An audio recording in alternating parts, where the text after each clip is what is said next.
What if everything you believed about who runs this world was wrong?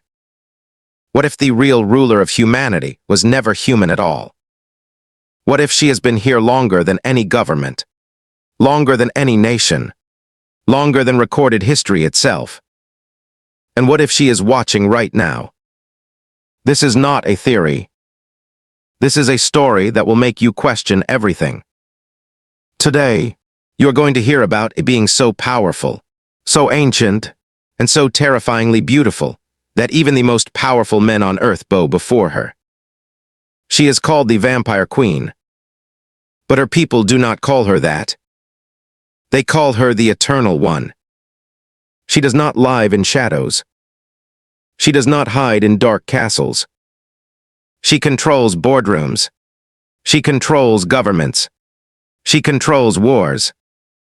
And almost nobody talks about her. In this video, you are going to discover 3 things that will shake you to your core. First, how one alien woman arrived on Earth thousands of years ago and never left. Second, how she built an invisible empire that controls humanity from behind the curtain.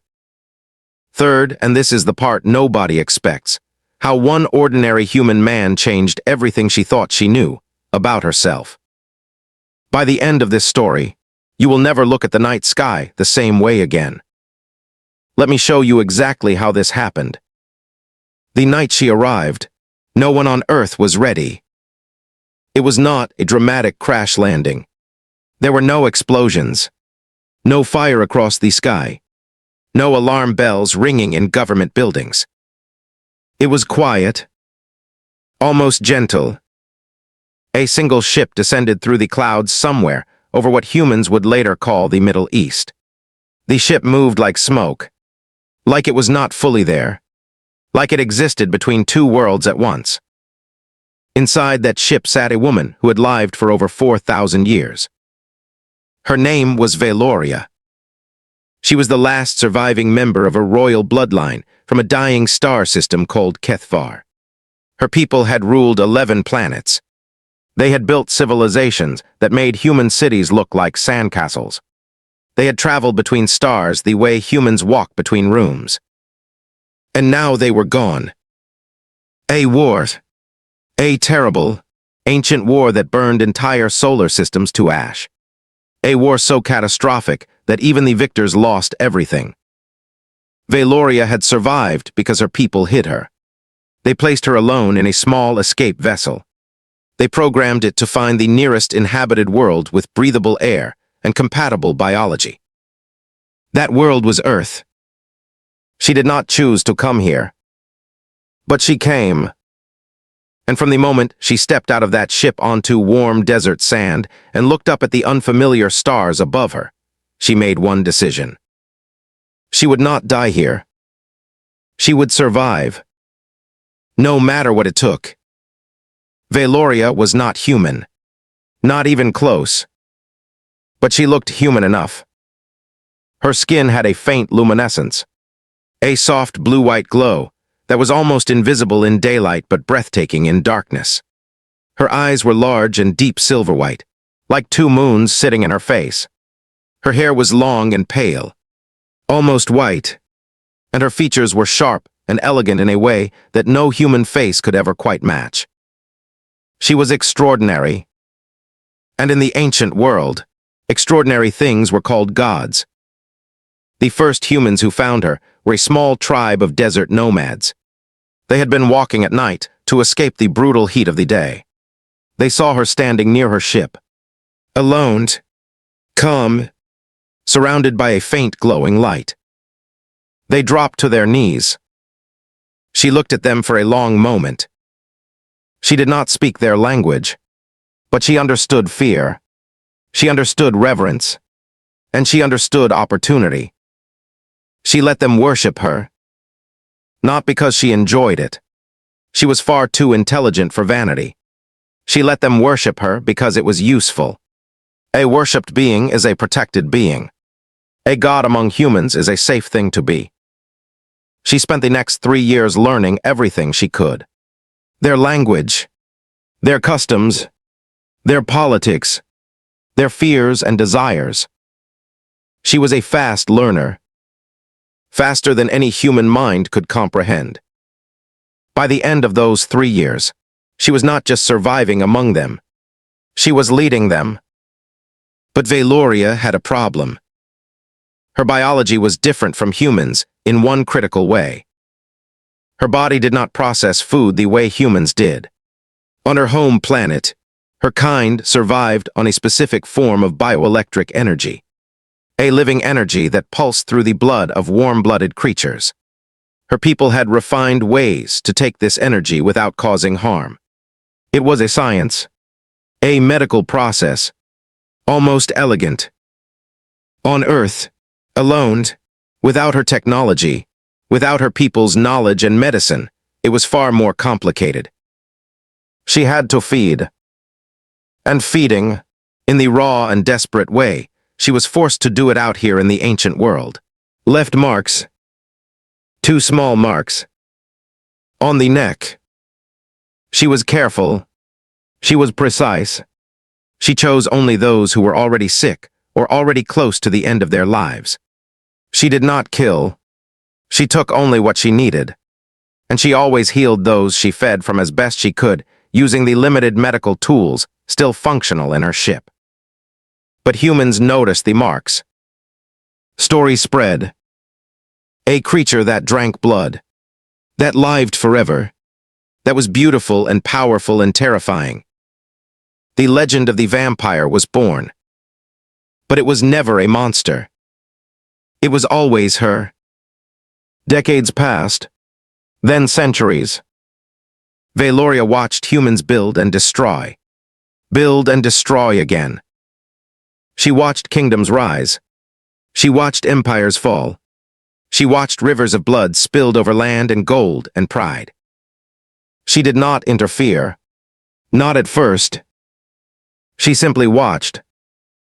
She told herself this world was temporary, that one day she would find a way to leave, to find another surviving member of her people somewhere in the galaxy, to go home to something that resembled what she had lost. But the years passed, and no rescue came. And slowly, carefully, she began to understand something she had not expected. She cared about this world. Not in a soft and sentimental way. Not in the way a mother loves a child. More in the way a chess master loves the game. She cared about the patterns, the strategies, the endless fascinating complexity of human civilization. These creatures were primitive, yes, but they were remarkable. They were creative in ways her own people had long forgotten. They made art from paintings. They found beauty in the most unlikely places. They loved each other fiercely and foolishly, and without any logical reason at all. She found herself watching a human woman once, just a simple farmer, singing to her infant child in a small clay hut in the middle of nowhere. No one would ever record that moment. History would never know that woman's name. But Valoria watched from the darkness outside and felt something she had not felt in centuries. She felt moved. It was small, quiet, almost nothing. But it cracked something open in her chest that had been sealed shut since the day her world burned. And so she made a new decision. If she was going to be here for centuries more, and it seemed she was, then she was not going to simply survive. She was going to matter. She was going to shape this world. Not as a conqueror. She had seen what conquest looked like. She had watched her own people use conquest, and it had ended in fire and ash and silence across 11 planets. She would do it differently. She would do it from the shadows. She would place the right people in positions of power. She would remove the dangerous ones before they could cause catastrophe. She would nudge history in small but critical ways. She would be the hidden hand behind human civilization. She would be the invisible architect. And for thousands of years, that was exactly what she was. She moved through history like a ghost. She changed names, changed faces, as much as she could. She used science and chemistry from her ship to alter her appearance just enough to become a new person every few decades. She was a queen in ancient Egypt. She was an advisor in medieval Europe.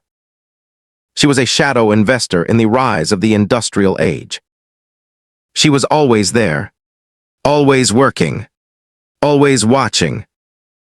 And nobody ever knew. Not one human being in all of recorded history ever discovered her secret. Until the night she met James Calloway. And that changed everything. James Calloway was nobody special. He was 28 years old. He worked a quiet job at a data archive center in London. He had no family to speak of, no grand ambitions.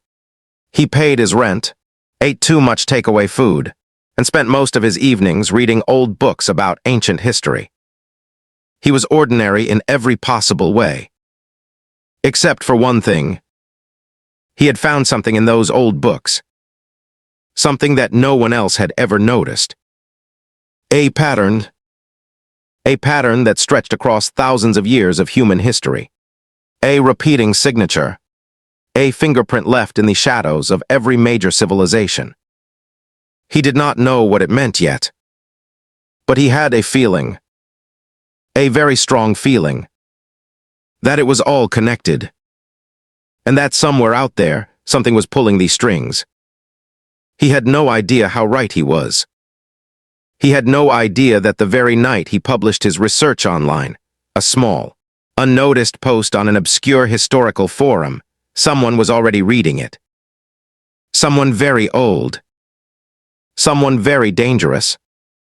Someone who had spent 4,000 years making sure no human being ever noticed exactly what James had just noticed. Valoria read his post 3 times.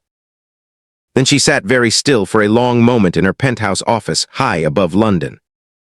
And for the first time in centuries, she felt something unexpected. She felt something close to fear. James Calloway did not sleep much that night. He sat at his desk in his small flat in East London, surrounded by stacks of old books and printed documents. Empty coffee cups lined the windowsill. The city hummed quietly outside.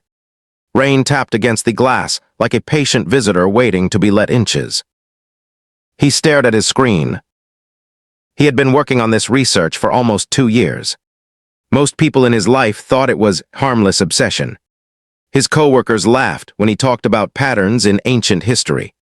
His few friends called it a phase. But James knew it was more than that. He had started simply enough. He had been reading about ancient Egypt for a project at work. Something in a footnote caught his eye. A reference to an unnamed female advisor to the pharaoh. A woman described as ageless. Described as having eyes like moonlight. Described as arriving from the desert with no known origin. He had thought nothing of it at first. But then he found a similar reference in a text about ancient Mesopotamia. Different time period. Different culture, different language, but almost identical description. Ageless woman, eyes like silver, arriving from nowhere, holding extraordinary influence over the most powerful rulers of the time. He found it again in records from ancient Greece. Then Rome. Then medieval France. Then Elizabethan England. The same description. The same pattern, different names, different places, but always the same woman in the background, always the most powerful room in the world, always invisible to the historical record, mentioned only in footnotes and obscure texts that most historians considered unreliable. James did not think they were unreliable. James thought they were the most important documents in human history. He had organized everything into a digital file. Photographs of ancient texts, translated passages, timelines drawn carefully across dozens of pages, connections mapped with colored lines on a massive digital board that covered one entire wall of his flat. He had posted a small summary of his findings online, just to get a second opinion. He had expected nothing. Maybe a few replies from other history enthusiasts. Maybe some gentle ridicule. He had not expected his notifications to go silent. By midnight, his post had no replies, no likes, nothing.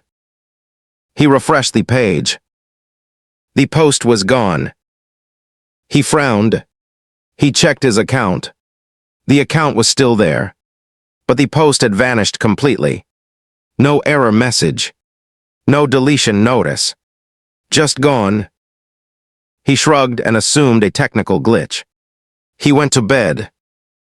He did not notice the black car parked on the street below his flat. He did not notice the woman inside it, looking up at his window. 3 days later, James received an email. It came from an address he did not recognize. A long string of random characters, followed by a domain name that looked like a private company. The subject line was simple. It said, "I found your research interesting." He almost deleted it. He almost did. But something made him open it. The email was short. It said, "Emphasis, Mr. Calloway. Your research touches on something that very few humans have ever come close to understanding. I would like to meet you, in person, this Wednesday, 9 p.m. The address is below. Come alone. Tell no one. I promise this conversation will change your life. You have nothing to fear from me. You have everything to gain, /emphasis. It was not signed with a name. Just a single symbol. A small, elegant mark that James did not recognize.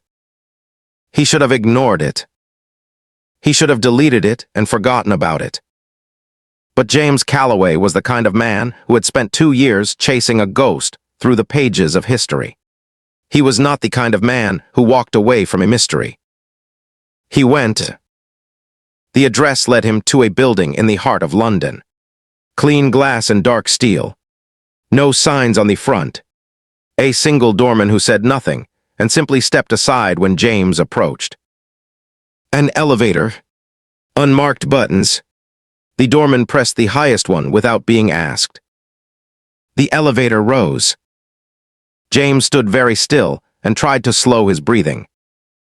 The doors opened. He stepped into the most extraordinary room he had ever seen. It was vast. Floor-to-ceiling windows looked out over all of London, glittering in the night rain. The interior was minimal, almost empty. One long table made of something that did not look like wood or metal. Low lighting that seemed to come from everywhere and nowhere at once. Books lining one entire wall from floor to ceiling. And at the far end of the room, standing with her back to him, looking out at the city, a woman. She turned when she heard him step inches. And James Calloway stopped breathing. He had seen beautiful women before. He had seen photographs of the most celebrated and admired faces in the world. But this was something that no camera could have captured. No painting. No description. She was tall. Her hair was pale silver white and fell in long waves past her shoulders. Her skin had a faint glow to it that he initially assumed was a trick of the lighting. Her eyes were large and impossibly silver. Not gray. Not blue. Silver, like 2 polished mirrors reflecting the lights of the city behind him. She was wearing a simple dark dress. No jewelry. No decoration. She did not need any. She looked at him the way person looks at something they have been waiting for. She said, "Sit down, Mr. Calloway. We have a great deal to discuss." Her voice was low and calm. Her English was perfect, accent-free, as if language itself obeyed her. He sat. He could not have done anything else. She sat across from him. She folded her hands on the table. She looked at him for a moment that stretched out far longer than was comfortable. Then she said, "You found the pattern." It was not a question. James swallowed. "Yes." And you understand what it means. He shook his head slowly. Not completely. I know someone has been present throughout history, in the right places at the right times. I know the descriptions match across thousands of years. I know it should be impossible. She tilted her head slightly. A small, precise movement, like a scientist observing something unexpected. It is not impossible, she said. It is simply not human. Silence. James felt the hairs on his arms rise under his jacket. Who are you? He asked. She held his gaze. My name is Valoria, she said, and I have been on this planet for 4,012 years. I built the foundation of every major civilization your history books celebrate. I prevented 3 extinction-level conflicts your governments still do not know about. I have watched every empire rise and every empire fall. She paused. And you, Mr. Calloway, are the first human being in 4,000 years who has ever come close to finding me. Another pause. Longer this time. That, she said, very quietly, is either very impressive or very dangerous. She looked at him. I have not yet decided which. James did not run. He thought about it. For exactly 2 seconds he thought very clearly about standing up and walking back to that elevator, and going home and pretending this evening had never happened. But he did not move. Because despite everything, despite the impossible claims, despite the silver eyes that seemed to look straight through him, despite the room that felt like it existed outside of normal reality, he believed her. He did not know why he believed her. He just did. 4,000 years, he said. His voice was steadier than he expected. That's not possible. Biologically. Even if you're not human. Nothing lives that long. Valoria looked at him with something that might have been amusement. Nothing from this planet, she said. She rose from her chair and moved to one of the bookshelves. She pulled something from between 2 large volumes. A small device. Flat and dark. She placed it on the table between them and pressed a single point on its surface. The room changed. Or rather, the space above the table changed. A holographic display bloomed upward from the device. 3-dimensional, blue and silver light, vast and detailed and spinning slowly. It was a star map. But not like any star map James had ever seen. Not the familiar constellations of Earth astronomy. This was different, more complex, denser, with connections between systems marked in glowing lines that branched and spread like the roots of an ancient tree. My home system, Valoria said. She pointed to a cluster of faint stars near the center. Kethvar. 11 inhabited worlds. A civilization that lasted over 40,000 years. She touched the display and the image shifted. Moved. Pulled back. Showed a wave of something dark moving through the star cluster like a tide. The Veil Core War. My people called it the Final Silence. It lasted 60 years. By the end, there was nothing left. James watched the simulation. He watched systems go dark one by one. He watched the wave consume world after world. You were the only survivor, he asked. Of the royal line. Yes, her voice was steady, but her eyes went somewhere else for a moment. Somewhere far away. There may be others. Scattered. Hidden on distant worlds. I have spent 4,000 years sending signals into deep space. I have received nothing. She closed the holographic display. The room returned to its quiet luxury. She sat back down across from him. Why are you telling me this? James asked. Because you earned it, she said. You found what no human has found. I have spent millennia carefully erasing my trail. What you uncovered in 2 years of amateur research, she paused. It concerns me. And things that concern me require my attention. So what does that mean? For me. She looked at him very directly. It means I have a choice to make, she said. And so do you. Valoria stood and moved to the window. She looked out over London. Her reflection floated in the glass like a ghost looking back in at them from outside. I told you I prevented 3 extinction-level events, she said. I was not exaggerating. 87 years ago, 2 of the most powerful governments on Earth came within 48 hours of destroying this planet. Not a war. A complete extinction. Neither side understood what their weapons were truly capable of. How did you stop it? James asked. I had spent 40 years positioning people. The right advisors in the right rooms. The right scientists who knew the true data. The right leaders who had enough private doubt to pause when a voice they trusted told them to pause. She turned from the window. I do not wave my hands and alter reality. Mr. Calloway, I work with what exists. I use time. I use patience. I use knowledge. James was quiet for a moment. He was processing, trying to fit 4,000 years of hidden history into the structure of his understanding. The pattern I found, he said slowly. The footprint across civilizations. That was intentional. You wanted to leave no trace. I wanted to leave no trace, she confirmed. You found trace anyway, which means my methods need to adapt. And I'm part of that adaptation. She studied him. Perhaps. Why not just make me disappear? You clearly have the resources. The question hung in the air between them. It was direct. Maybe too direct. But James was past the point of being careful. Valoria tilted her head again. That small, precise movement. Because you are interesting, she said. That is a rare thing. I have observed approximately 400 billion human lives across 4,000 years. Very few of them were genuinely interesting. That's an enormous number. Yes, and you are still interesting, which is why you are still here.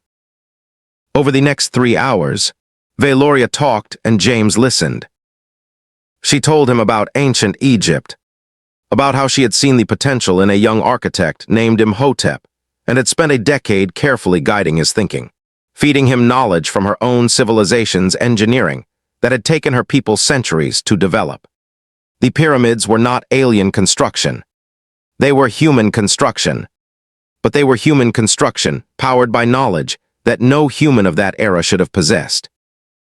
She told him about medieval Europe, about the plague years, about how she had moved through dying cities and delivered specific knowledge to specific people, knowledge about how disease spreads, about clean water and quarantine, wrapped in the language of religion because that was the only language those people trusted. She could not stop the plague, but she reduced it, shortened it, saved perhaps 15 million lives who would otherwise have died. She told him about the Second World War, about the specific people she had worked through in both Allied and Axis countries to ensure particular decisions were made, not to favor one nation over another, to minimize total destruction, to shorten the conflict, to prevent the use of certain weapons that would have left most of Europe uninhabitable for a century. James listened to all of it. He felt something shifting inside him as he listened. The entire framework of history that he had built in his mind over years of reading, the idea of human events being driven purely by human decisions, was not being destroyed by what she was saying. It was being deepened. She had not controlled humanity. She had protected it. From itself. From its own worst moments. From the edges of the cliff that it kept walking toward with its eyes wide open. You're not a ruler, he said quietly at some point in the 3rd hour. You're a guardian. She looked at him sharply, as if the word surprised her. As if no one had ever said that to her before. She said nothing for a moment. Then she said, I have not thought of myself as that. But that's what you've been doing. For 4,000 years. Another long silence. I have simply been doing what needed to be done, she said. But something in her expression shifted when she said it. Something softened by almost nothing. Almost invisible. But James noticed it. He noticed everything. It was, perhaps, the most dangerous thing about him. As he finally rose to leave, nearly midnight, the city quiet and rain-washed below, he paused at the elevator. He turned back. One more question, he said. She was still standing at the window. She did not turn around. Ask, are you alone? Really? 4,000 years completely alone. The room was very quiet. She did not answer immediately. The city glittered below them. A plane crossed the sky in the far distance. The rain had slowed to a whisper against the glass. Yes, she said finally. One word. But in that one word, James Calloway heard 4,000 years of silence. He stepped into the elevator. The doors closed, and Valoria stood at the window for a long time after he was gone. Looking out at the city she had quietly helped build. For the first time in centuries, she did not feel like its guardian. She felt like its prisoner. James came back. He had told himself he would not. He had walked back to his flat in the rain that night and lain awake, until 4 in the morning running through everything she had told him. He had asked himself very practical questions about his own sanity. He had considered the possibility that the entire evening had been an elaborate deception of some kind. But he had seen the holographic star map. He had looked into those silver eyes. Some things you cannot rationalize away. He sent an email to the same address 3 days later. She replied within minutes. Over the weeks that followed, they met regularly, always in that same room high above London, always in the evening, always with the city spread out below them like a living map of everything she had helped shape. Their conversations were unlike anything James had ever experienced. Valoria was not warm, not in the easy, immediate way that most people understand warmth. She did not smile often. She did not make small talk. She moved through conversations the way she seemed to move through history, with precision, with patience, with a kind of quiet authority that never needed to announce itself. But she was extraordinarily intelligent. And more than that, she was genuinely curious about him, about how his mind worked, about how he had found the pattern when billions of others had not. She asked him questions no one had ever asked him before. What did he see when he looked at history? Not facts, not dates. What did he actually see? He thought about it carefully. He said he saw a river that looked different from the surface and different from underneath. And most historians only ever looked at the surface. She had been quiet after that for an unusual amount of time. Then she had said, "That is correct. And rare." But the meetings changed something. Not just for James. For Valoria. She noticed it slowly, the way she noticed most things.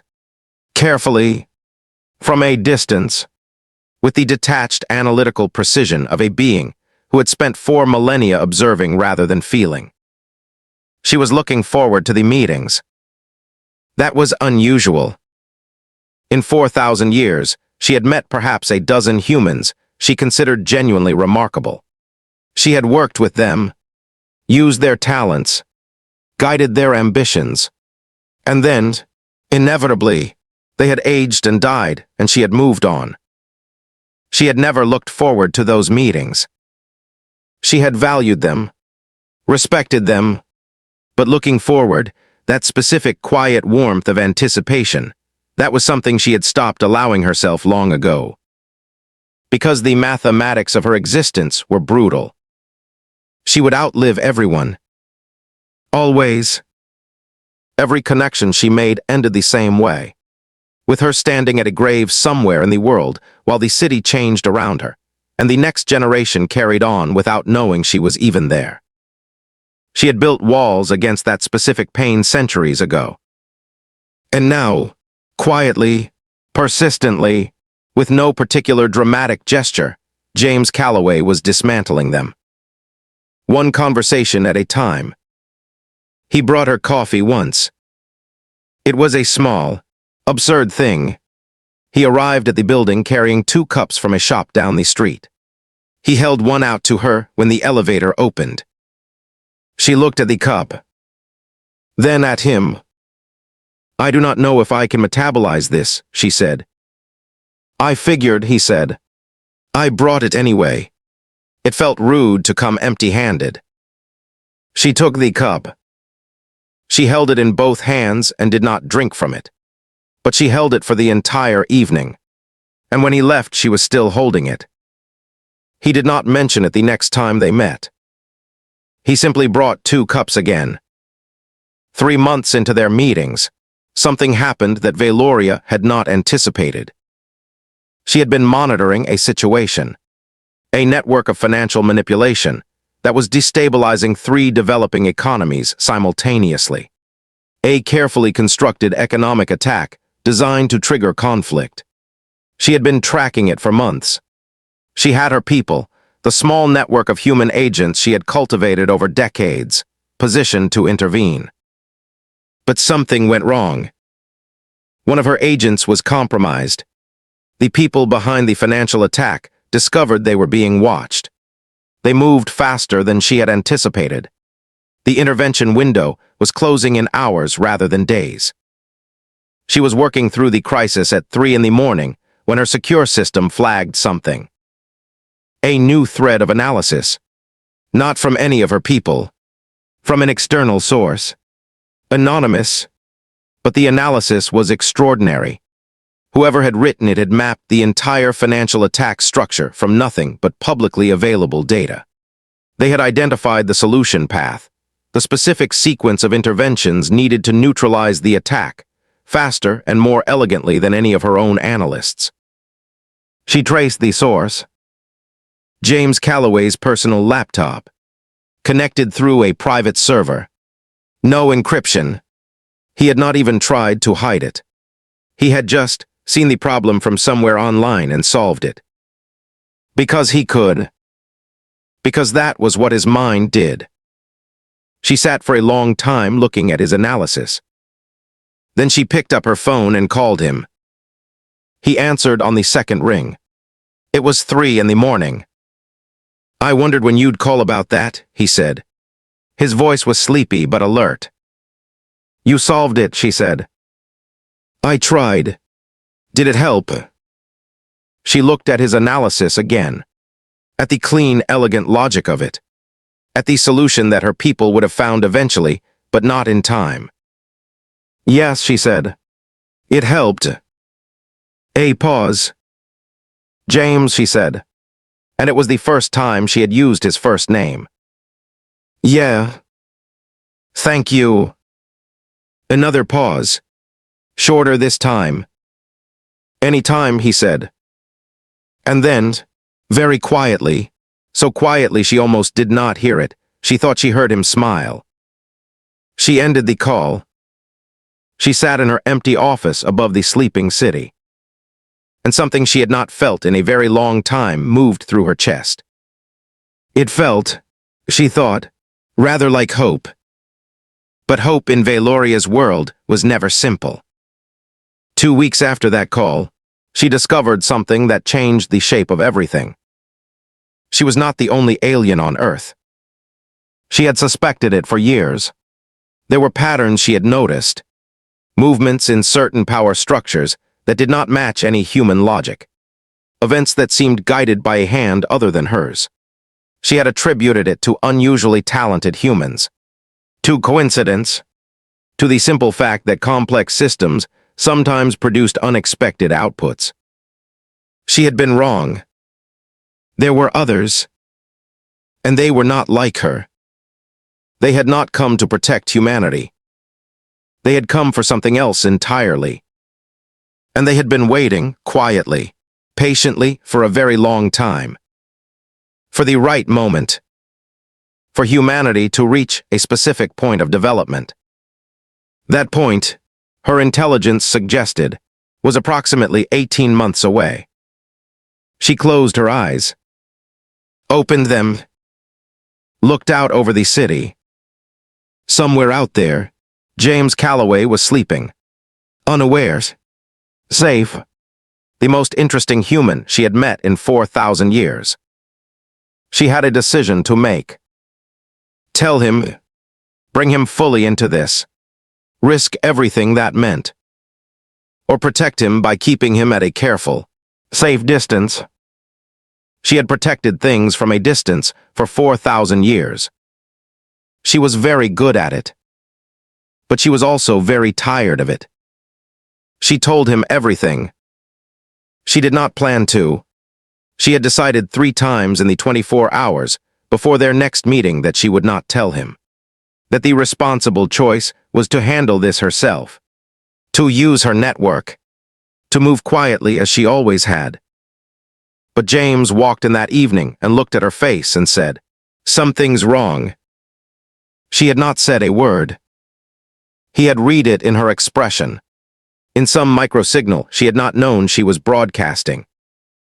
And something about being seen that clearly, by someone that accurately, made the carefully constructed decision simply collapse. She told him about the patterns she had noticed over the past decade. The movements in global infrastructure that did not fit human logic. The specific events she had catalogued that seemed to follow a non human strategy. She pulled up her analysis on the holographic display and walked him through it. He was quiet throughout. He did not interrupt. He watched and listened the way he always did, completely, without the performance of reaction that most people unconsciously layered over their genuine responses. When she finished, he was quiet for a long time. "How many?" he asked. "Unknown. At least a dozen individuals I have identified with high confidence. Possibly more operating at levels I cannot yet observe. And they want what exactly? They want this planet's primary resource." He looked at her. "Which is?" "Humans," she said. "Specifically, human cognitive potential.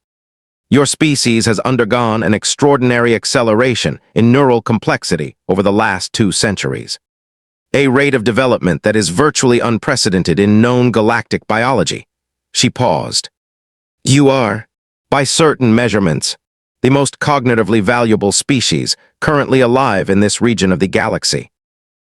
James sat very still. "They want to harvest that," he said. It was not a question. They want to control it, contain it, direct it, use it as a resource for their own civilization's development. She closed the display. They are not interested in destroying humanity. That would waste the resource. They want to own it. Like livestock, he said. Like a very valuable asset. Yes. The room was very quiet. And they're 18 months away from making their move, he said. Approximately. He stood. He walked to the window. He stood where she usually stood and looked out at the city below. She watched him from the table. She had never seen him stand at that window before. He looked different from there. More serious. More certain of something.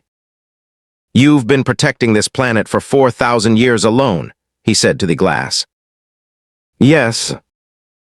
And now you're facing the first real coordinated threat."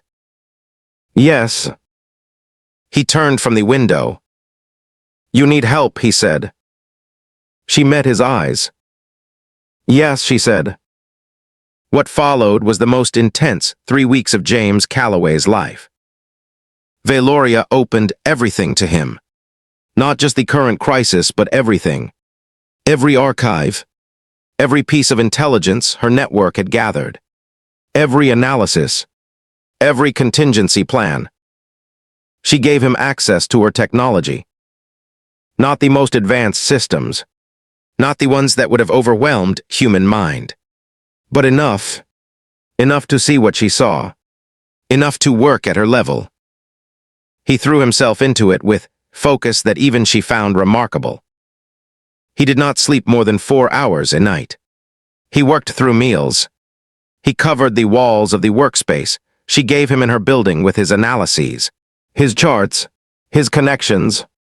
He approached the problem the way he had approached the historical pattern, not looking at the surface but underneath it, looking for the river.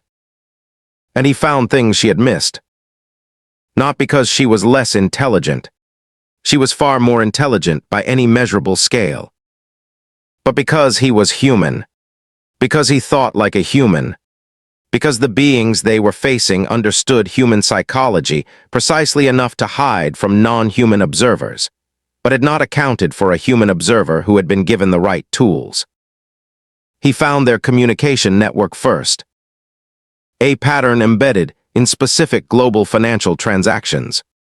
Not the content of the transactions, those were meaningless cover, but the timing. The specific intervals between transactions formed code. ANO and human code. But once you knew what you were looking for, it was almost elegant in its simplicity. Valoria looked at his discovery for a very long time. You found this in 72 hours, she said. I had the right data because of you, he said. I just looked at it differently. I have been looking at global financial data for 60 years, she said. You were looking for human patterns, he said. They were hiding in plain sight because everything about this looks human from the outside. But the timing is NON human. The intervals are slightly too precise. Too mathematically clean. A human analyst would assume it was automated. But it's not automated. It's intentional. She looked at the analysis. Then she looked at him. You are, she said quietly, exceptionally irritating. He grinned. It was the first time she had seen him genuinely grinches. It transformed his face completely. I'll take that as a compliment, he said. It was. The communication network gave them something critical, locations. 12 individuals, spread across 4 continents, each one embedded in a position of significant global influence. Finance, technology, energy, media, each one human in appearance, each one operating with extraordinary effectiveness in their respective fields. If we expose them publicly, it creates panic, James said. And panic is destabilizing, which might actually accelerate their timeline. Agreed, Valoria said. And if we eliminate them physically, whatever their network is waiting for gets triggered as a failsafe. Also agreed. So we have to make them leave, James said. Not through force. Through making Earth, he paused. He was thinking. She had learned to recognize the particular quality of his silences. This was a productive one. Through making Earth unviable for their purposes. She looked at him. Explain. They're here because of human cognitive potential. Because of the rate of our development. Because we're a valuable resource. He turned from his wall of analysis and faced her. What if we make ourselves look less valuable? What if we give them data, false data, embedded in the right channels, that suggests the development curve is plateauing, that the resource they came for is declining? She was very still. A controlled deception, she said. On a scale that makes their 18-month timeline pointless, he said. They came here for something specific. If that something appears to be degrading, their mission becomes economically non-viable. They report back to whatever they answer to. They get recalled. It would require extremely sophisticated fabrication of data across multiple scientific and technological domains. Yes. It would take every resource I have. Yes. She looked at him. And you, she said, would be the architect of the fabricated data, because you understand how humans process and interpret information in a way I do not. Yes, he said again. A long silence. Then something happened that James had not seen before. Valoria smiled. Not a small, controlled expression. Not the precise, measured look she gave most things. A real smile. Quiet and genuine and completely unguarded. And James, who had spent 3 weeks working alongside one of the most extraordinary beings in the galaxy, felt something shift quietly and irreversibly in the center of his chest. The operation took 4 months. Valoria called it the Veil Protocol. James called it the biggest lie ever told. They were both right. Working together, with Valoria's resources and network, and James's understanding of human information systems, they constructed a vast, multi-layered fabrication. They introduced false data into scientific publications, into financial reports, into technology development records. All of it carefully designed to paint a coherent picture of humanity's cognitive development curve bending downward. Plateauing, then declining, then collapsing. They were meticulous. Every data point had to be internally consistent. Every false finding had to be backed by false supporting evidence that itself had supporting evidence. It was like building a cathedral of lies. Every stone had to bear the weight of every other stone perfectly. James barely slept. Valoria did not sleep at all. They worked side by side in that room above London for 4 months, eating at the table surrounded by holographic displays, arguing over details with an intensity that occasionally crossed the line between professional disagreement and something more personal, something that neither of them named yet. But it was there. It was there in the way he always made 2 cups of whatever he was drinking and placed one in front of her without being asked. It was there in the way she always positioned her chair slightly closer to his than was strictly necessary for the shared work. It was there in the silences that had gradually stopped being uncomfortable and become instead kind of private language between them. Neither spoke of it. There was no time. The work was everything.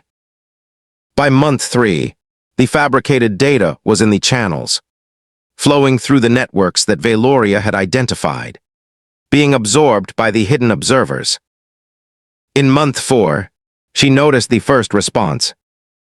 A shift in the financial transaction patterns, the communication code changing cadence, the intervals between signals lengthening, the mathematical precision of the pattern becoming slightly less precise.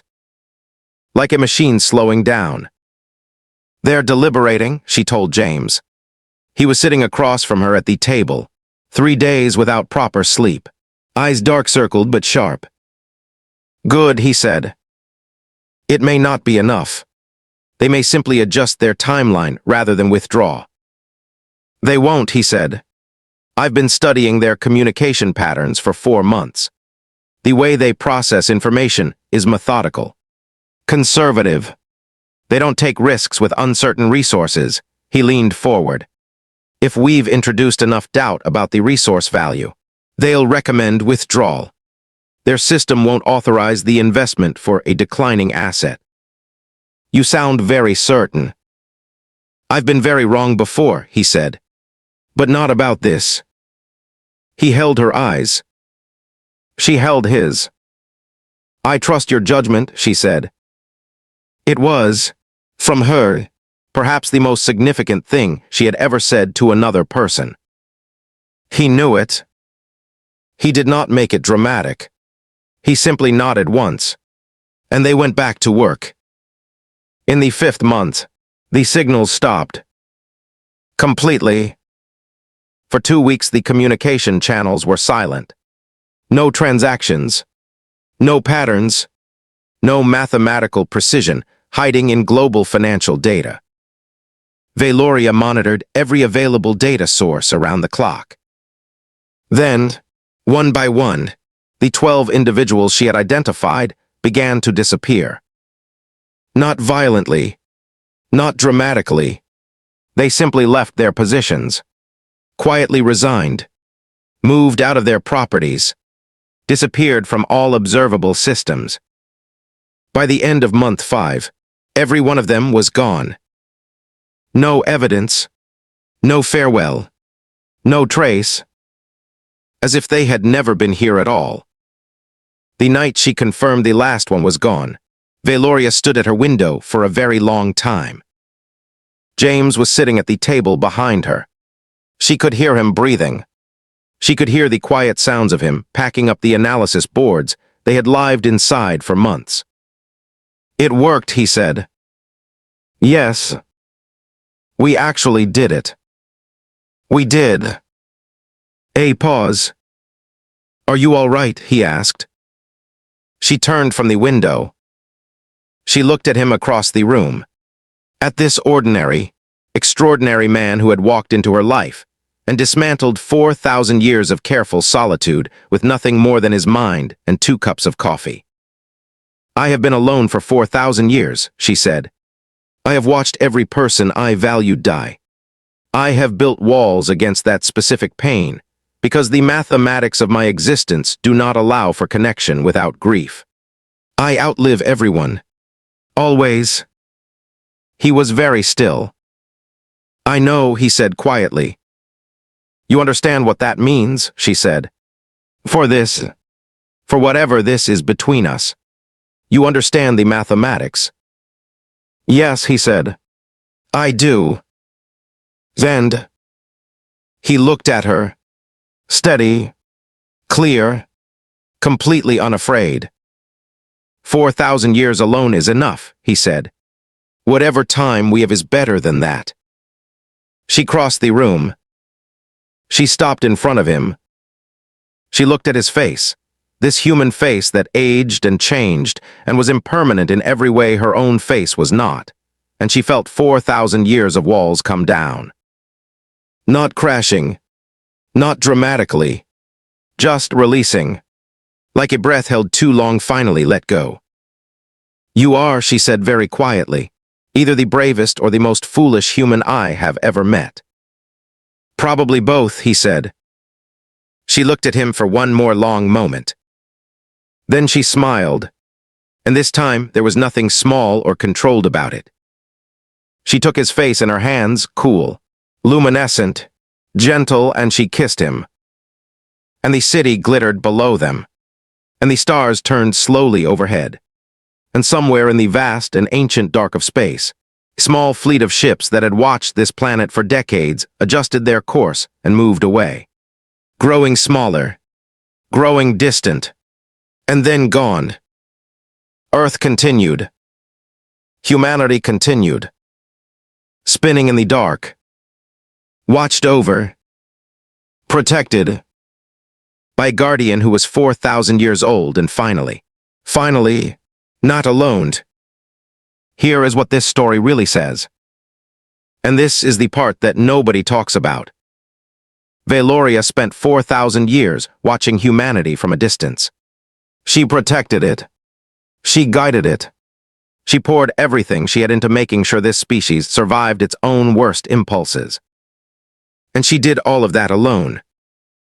Because she believed that connection was a weakness. Because she believed that caring too much about any individual was a liability in the long game of protecting billions. She was wrong. Not about the protection. She was right about that. She was wrong about the cost. She was wrong about what she had to sacrifice to do the work. James Calloway found her not because he was superhuman. He found her because he cared. He cared about history. He cared about patterns. He cared about the truth underneath the surface. He cared enough to spend 2 years chasing a ghost through the pages of civilization. And then when she showed him the real danger, the threat that she had not been able to solve alone, he cared enough to give everything he had to solve it. The twist is this. Valoria thought she was protecting humanity. But humanity, in the form of one unremarkable man with 2 cups of coffee and a mind that looked at the world differently, protected her. She arrived on this planet as a refugee. She built herself into a guardian. She spent 4 millennia giving everything to a world that didn't even know she existed. And in the end, what saved her was not her own power.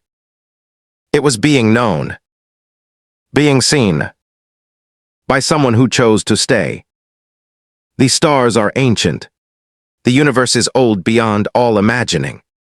And somewhere in the dark between worlds, other eyes are watching. Other intelligences are calculating. Other ships are choosing directions.